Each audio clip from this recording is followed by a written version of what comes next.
পবিত্র মক্কা ও মদিনার পর পূর্ব জেরুজালেমের আল আকসা মসজিদকে বিবেচনা করা হয় ইসলামের তৃতীয় গুরুত্বপূর্ণ ধর্মীয় স্থান হিসেবে, যেখানে প্রতি বছর বিশ্বের নানা প্রান্ত থেকে এই মসজিদ প্রাঙ্গণে ছুটে যান হাজার হাজার মানুষ। কিন্তু এই আল আকসাকে কেন্দ্র করে অঞ্চলটিতে বছর জুড়েই লেগে থাকে অস্থিরতা।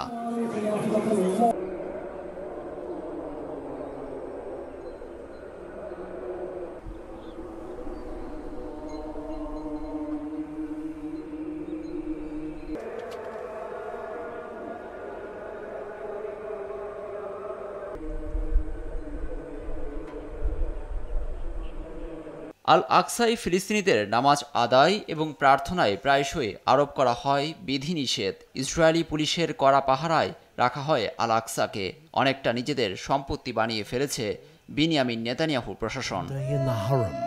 এই বাস্তবতায় পবিত্র আল আকসা নিয়ে নতুন ষড়যন্ত্রে মেতেছে ইসরায়েল। জাতীয় নিরাপত্তা মন্ত্রী ইতামার বেন গাভির আল আকসা মসজিদের স্থানে ইহুদি উপাসনালয় তৈরির আহ্বান জানিয়েছেন।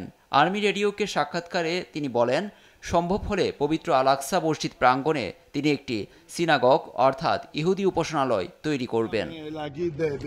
ইসরায়েলি মন্ত্রী আরও বলেছেন, সম্ভব হলে সেখানে ইসরায়েলের পতাকা টাঙিয়েও দিতেন তিনি, এমনকি ওই স্থানে ইহুদি উপাসনালয়ও তৈরি করতে চান।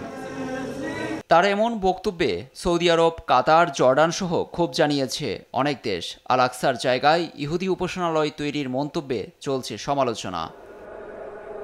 এ ধরনের আহ্বান অঞ্চলটিতে অস্থিরতা ছড়িয়ে পড়বে উল্লেখ করে সতর্ক করেছেন ফিলিস্তিনি কর্তৃপক্ষ নাবিল আবু রুদেনে। ফিলিস্তিনি জনগণ আল আকসা মসজিদেও কোনো ক্ষতি সহ্য করবে না, কোনোভাবেই এই বিপদসীমা অতিক্রম করা যাবে না। এ ধরনের আহ্বান অঞ্চলটিকে যুদ্ধের দিকে টেনে নেয়ার প্রচেষ্টা, যা সবকিছুকে জ্বালিয়ে দিবে।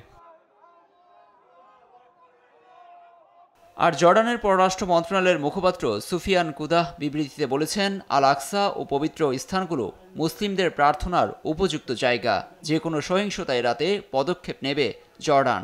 আল আকসা মসজিদ প্রাঙ্গণে সিনাগগ তৈরির ইঙ্গিতের নিন্দা জানিয়েছে কাতারের পররাষ্ট্র মন্ত্রণালয়ও।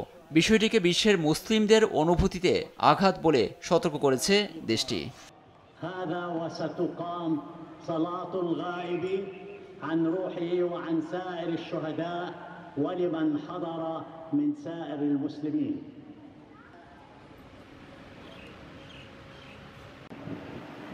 سمع الله لمن حمده ولك الحمد الله أكبر.